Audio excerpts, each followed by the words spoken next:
প্রিয়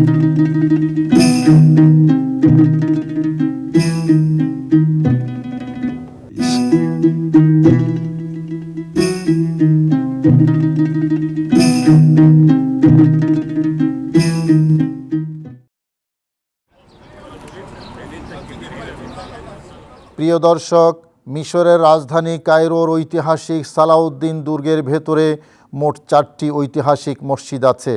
আজ আমরা সেই 4টি মসজিদ সম্পর্কেই আপনাদেরকে জানাবার চেষ্টা করব। এই দুর্গের প্রধান যে মসজিদটি, সেই মসজিদের নাম মসজিদে মোহাম্মদ আলী পাশা। সুলতান মোহাম্মদ আলী পাশা এই মসজিদটি নির্মাণ করেছেন বলেই তার নামের সাথে এই মসজিদের নামকরণ করা হয়েছে মসজিদে মোহাম্মদ আলী পাশা বলে। পাশা শব্দকে মিশরীয়রা বলে বাসা, তাই তাদের ভাষায় এই মসজিদের নাম মোহাম্মদ আলী বাসা মসজিদ। এই মসজিদকে মসজিদুল আলবাস্তার এবং মসজিদুল মারমারও বলা হয়। আরব দেশের অন্যান্য রাষ্ট্রের মসজিদগুলোর মতোই এই মসজিদটিও অনেক খোলামেলা বিস্তৃত জায়গায় তৈরি করা হয়েছে। চারদিকে সাজানো উন্মুক্ত জায়গা, যেখানে পাতাবাহার গাছ সহ বিভিন্ন প্রকারের গাছ দিয়ে সুন্দর বাগান বানানো হয়েছে। প্রিয় দর্শক, আমরা টিকিট নিয়ে সালাউদ্দিন আইয়ুবের কিল্লার ভেতরে, আমার পেছনে যে স্থাপনাটি দেখতে পাচ্ছেন, এটা মসজিদে মোহাম্মদ আলী বাসা। এই কিল্লার ভিতরে এটা একটা ঐতিহ্যবাহী মসজিদ। মোহাম্মদ আলী বাসা এই মসজিদ নির্মাণ করেছেন।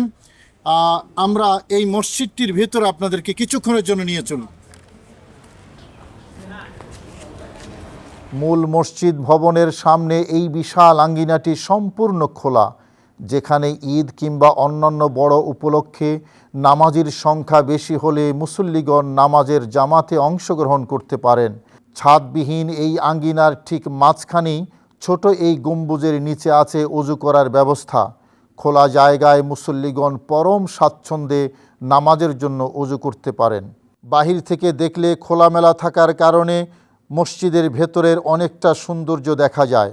আমরাও মসজিদের বাহির থেকে দেখেই ভেতরের সৌন্দর্য দেখার আকর্ষণ অনুভব করছি।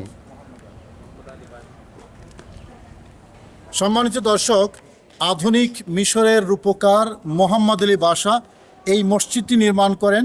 দেখুন, মসজিদের ভেতরে অসাধারণ সুন্দর কারুকাজ খচিত এবং ঝাড়বাতি অপরূপ সুন্দর লাগছে। আসুন আমরা ভেতরে নিয়ে চলি আপনাদেরকে। প্রিয় দর্শক, চলে এলাম মোহাম্মদ আলী পাশা মসজিদের ভেতরে। মসজিদের ভেতরে প্রবেশ করেই তার সৌন্দর্য দেখে আমরা যার পর নাই অভিভূত। আমরা যেদিকেই তাকাই সেদিকেই দৃষ্টি কাড়া সৌন্দর্যের সমারোহ দেখতে পাচ্ছি। বিভিন্ন রঙের বাতি দিয়ে আলোর বৃত্ত তৈরি করা হয়েছে। বছরের 365 দিনের সাথে মিল রেখে ভেতরে মোট 365টি বাতির ব্যবহার করা হয়েছে। আবার মসজিদের ভেতরে অনেকগুলো গম্বুজ আছে। উপরের গম্বুজগুলোর কারুকাজ এক কথায় অনন্য ও অসাধারণ। এই গম্বুজগুলোর সুন্দর কারুকাজের উপর যখন ভেতরের জ্বালানো লাইটের আলো গিয়ে পড়ে, তখন মসজিদের ভেতরের সৌন্দর্যে নতুন মাত্রা যুক্ত হয়। মসজিদের বিশেষ আকর্ষণ সুবিশাল এই মিম্বর। এই মিম্বরটি পৃথিবীর সকল মিম্বরগুলোর মধ্যে অন্যতম বৃহৎ মিম্বর হিসাবে সবার কাছে পরিচিত। এই ঐতিহাসিক সালাউদ্দিন দুর্গে যত পর্যটক আসেন, তাদের অন্যতম প্রধান আকর্ষণ থাকে এই মসজিদ। প্রিয় দর্শক, দাঁড়িয়ে আছি মোহাম্মদ আলী বাসা নির্মিত ঐতিহাসিক মসজিদে মোহাম্মদ আলী বাসার মাঝখানে একটি গম্বুজের নিচে। এই মসজিদটি মোহাম্মদ আলী বাসা 1832 সাল থেকে 1857 সাল এর মাঝে নির্মাণ করেছেন। অসাধারণ শৈল্পিক নির্মিত এই মসজিদটির মধ্যে ভেতরে বড় বড় 4টি পিলার আছে এবং প্রত্যেক 2 পিলারের মাঝখানে একটা গম্বুজ আছে এবং প্রত্যেকটা পিলারের পেছনে একটা গম্বুজ আছে এবং সর্বপ্রধান গম্বুজটি ঠিক মাঝখানে মেহরাবের উপরেও একটি গম্বুজ আছে। টোটাল এই মসজিদের মধ্যে 11টি গম্বুজ আছে। শুধু দর্শক, এই মসজিদের ভেতরে যে কারুকাজ, এটা ঐতিহাসিক এক কথায় এবং বিভিন্ন ক্যালিওগ্রাফি দিয়ে, দামি দামি স্টোন দিয়ে এবং ঝাড়বাতি দিয়ে জোনাকি পোকার মতো অসাধারণ সুন্দর করে সাজানো হয়েছে এই মসজিদের ভেতরে। আপনারা দেখতেই পাচ্ছেন।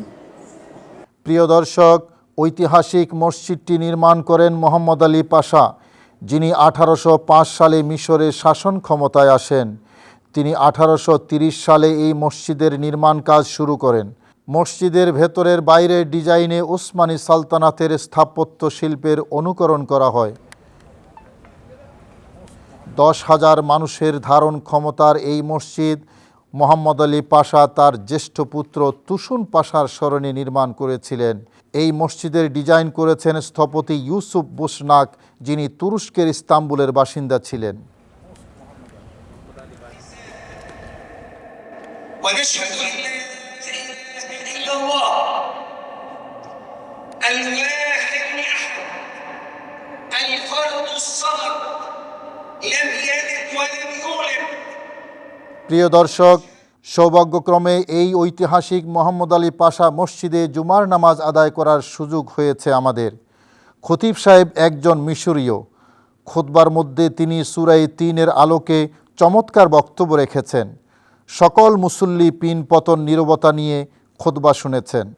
يا أيها الذين آمنوا اتقوا الله حق تقاته ولا تموتن إلا وأنتم مسلمون. موضوع اليوم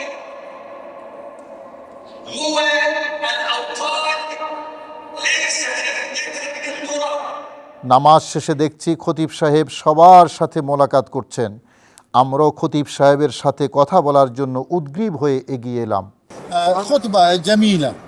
أنت فسرت طور سيناء والتين والزيتون فلسطين ايوه والطور السيني سيناء مصر ايوه وهذا البلد الأمين مكة. مكة. تمام يوسف أول مرة أعرفه. يوسف الحمد لله خطيب দর্শক بقول لحضرتك আবেদ بارك الله এই فيك. মসজিদের সম্মানিত ইমাম অনেক খোশ মেজাজের।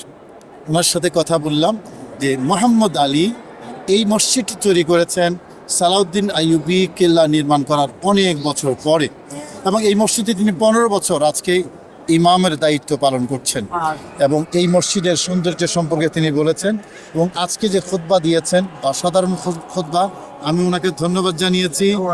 বাংলাদেশ কোয়েস يا اهلا وسهلا والله جميل جدا মাশাআল্লাহ। سعداء والله বাংলাদেশ সম্পর্কে তিনি বলেছেন যে বাংলাদেশ অনেক ভালো, অনেক ভালো। তিনি বাংলাদেশকে ভালোবাসেন।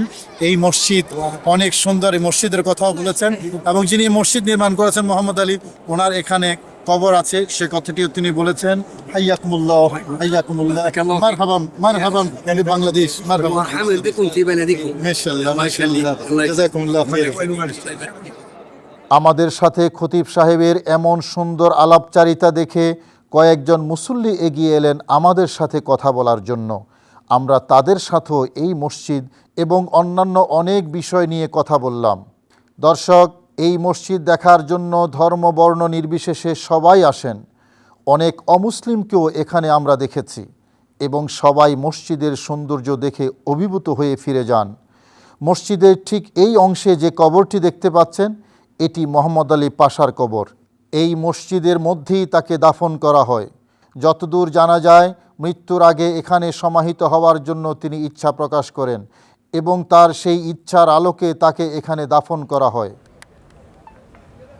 দর্শক, ঐতিহাসিক মোহাম্মদ আলী পাশা মসজিদ দেখানোর পর এবার আমরা আপনাদেরকে নিয়ে যাচ্ছি এই সালাউদ্দিন দুর্গের ভেতরে থাকা আরেকটি ঐতিহাসিক মসজিদ দেখাতে। সেই মসজিদটি এই দুর্গের উত্তর সীমানার দেয়ালের সাথেই অবস্থিত, এবং সেই মসজিদের নাম সুলাইমান পাশা মসজিদ। মসজিদটির প্রতিষ্ঠাতা সুলতান সুলাইমান পাশা আল খাদেম। তার নাম অনুসারে এই মসজিদের নামকরণ করা হয়েছে সুলাইমান পাশা মসজিদ। প্রিয় দর্শক, ঐতিহাসিক সালাউদ্দিন আইয়ুবীর কিল্লার ভেতরে আমরা এখন যেই জায়গা দাঁড়িয়ে আছি, আমাদের পেছনে আছে আরেকটি ঐতিহাসিক মসজিদ। এই মসজিদটি সুলাইমান বাশা আল খাদেমের মসজিদ নামে পরিচিত। এই সুলাইমান বাশা আল খাদেম ছিলেন সুলতান সুলাইমানের আমলের মিশরের দায়িত্বপ্রাপ্ত। শুধু দর্শক, আসুন আমরা এই ঐতিহাসিক মসজিদের ভেতরে কি আছে আপনাদেরকে সেখানে নিয়ে চলি। প্রিয় দর্শক, ওসমানী খেলাফতকালে মিশরে প্রথম নির্মিত মসজিদ এই সুলাইমান পাশা মসজিদ। এই মসজিদ ছোট একটি পাহাড়ের উপর প্রতিষ্ঠিত বলে এই মসজিদের আরেক নাম মসজিদে সারিয়াতুল জাবাল তথা পাহাড়ি খুঁটিওয়ালা মসজিদ। প্রিয় দর্শক, আপনারা দেখছেন মসজিদের ভেতর কত সুন্দর। ওসমানী খেলাফত আমলের ঐতিহাসিক শিল্পকর্ম দিয়ে ভরা এই মসজিদ। কারণ এই মসজিদ নির্মাণ করার সময় তুরস্কের ঐতিহাসিক ইস্তাম্বুলের সুলাইমানিয়া মসজিদের শিল্পকর্ম অনুসরণ করা হয়েছে। মসজিদের ভেতরে সুন্দর গম্বুজ আছে এবং ভেতরে আরবি হরফে পবিত্র কোরআনের অনেক কিছু লেখা আছে। প্রিয় দর্শক, মসজিদে সুলাইমান পাশা আল খাদিমের ঠিক মাঝখানে অবস্থান করছি। এই মসজিদটিও অসাধারণ কারুকাজ দিয়ে সৌন্দর্যমণ্ডিত করা আছে। মসজিদের মধ্যে মোট 4টি গম্বুজ আছে আমরা দেখতে পাচ্ছি। সেই 4টি গম্বুজের ভেতরে অসাধারণ কারুকাজ, পাথর দিয়ে তৈরি, একেবারেই আলপনার মতো সাজিয়ে মসজিদটির গম্বুজ তৈরি করা হয়েছে। যতদূর দেখা যায় এই মসজিদে এখন আর নামাজ হয় না, তবে ঐতিহাসিক স্থাপত্য হিসাবে এই মসজিদটিকে এখনও সংরক্ষণ করে রাখা হয়েছে। মসজিদের সামনে ছাদবিহীন এই আঙ্গিনা ওসমানী খেলাফতের সময়কার ঐতিহ্যের ডিজাইন। ওসমানীয়দের তৈরি প্রায় সকল মসজিদেই এমন উন্মুক্ত আঙ্গিনা দেখা যায়।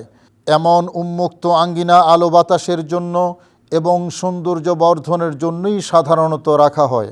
এই মসজিদটি মূলত অনেক আগের পুরাতন জরাজীর্ণ একটি মসজিদের জায়গায় নির্মিত হয়েছে। পুরাতন সেই মসজিদ ফাতিমি যুগে আলেকজান্দ্রিয়ার গভর্নর আবু মনসুর 1140 সালে নির্মাণ করেছিলেন।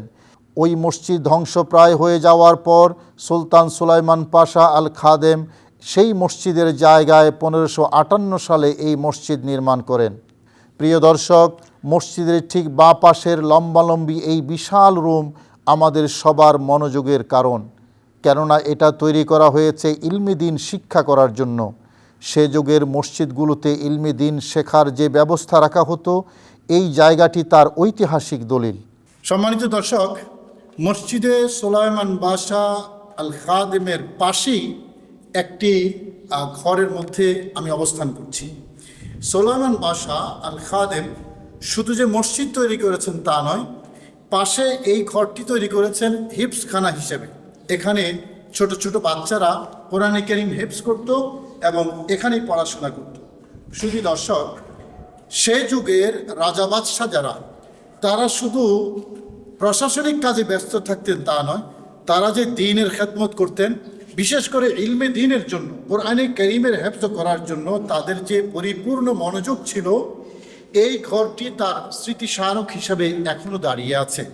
আসলে পবিত্র কোরআনে কারীম এটা আমাদের ধর্মগ্রন্থ।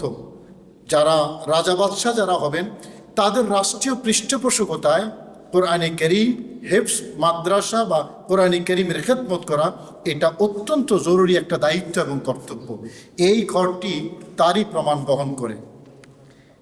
প্রিয় দর্শক, ঐতিহাসিক সুলাইমান পাশা মসজিদ থেকে এবার আমরা আপনাদেরকে নিয়ে যাচ্ছি দুর্গের ভেতরে থাকা আরেকটি ঐতিহাসিক মসজিদ দেখাতে।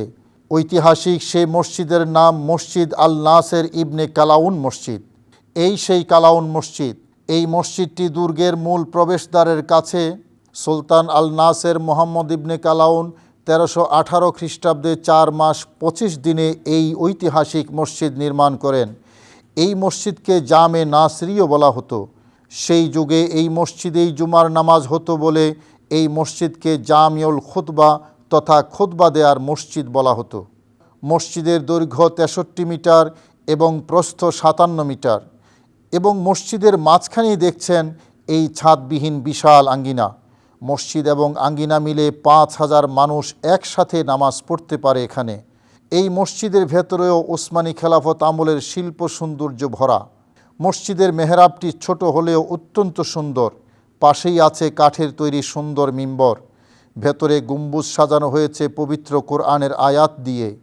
মসজিদের ছাদের কারুকাজ এই দুর্গের ভেতরে থাকা অন্যান্য মসজিদ থেকে আলাদা। এই মসজিদের মধ্যে মোট 76টি খুঁটি আছে এবং এই খুঁটিগুলো থেকে দেয়ালের সাথে লোহার টানা দেয়া হয়েছে। দর্শক, সে যুগে এই মসজিদও ইলমি দ্বীন শেখার একটি প্রধান কেন্দ্র ছিল। সে যুগের রাজা বাদশারাও ইলমে দিন চর্চা করতেন, ইলমে দিন প্রচার করার জন্য নিজেরাই পৃষ্ঠপোষকতা করতেন। আধুনিক যুগে এসে আমরা সেকুলারিজমের বড়ি খেয়ে সবাই কম বেশি আক্রান্ত। আবার কবে সেই দিন আসবে যখন রাষ্ট্রের প্রধানগণ পবিত্র কোরআন ও সুন্নার শিক্ষা ধারণ করবেন এবং জনগণকে কোরআন সুন্নার শিক্ষা দেওয়ার জন্য রাষ্ট্রীয় পৃষ্ঠপোষকতা দেবেন। আমরা সেই স্বর্ণযুগের অপেক্ষায় আছি। প্রিয় দর্শক, ঐতিহাসিক এই দুর্গে আরেকটি মসজিদ আছে যার নাম আহমদ কাদখোদা আজবান মসজিদ। সেই মসজিদ এখন ধ্বংস হয়ে গেছে, সেজন্য আমরা আপনাদেরকে সেখানে আর দেখাতে নিয়ে গেলাম না। প্রিয় দর্শক, সালাউদ্দিন আইয়ুবীর ঐতিহাসিক দুর্গ দেখা শেষে আমরা এখন বের হতে চললাম।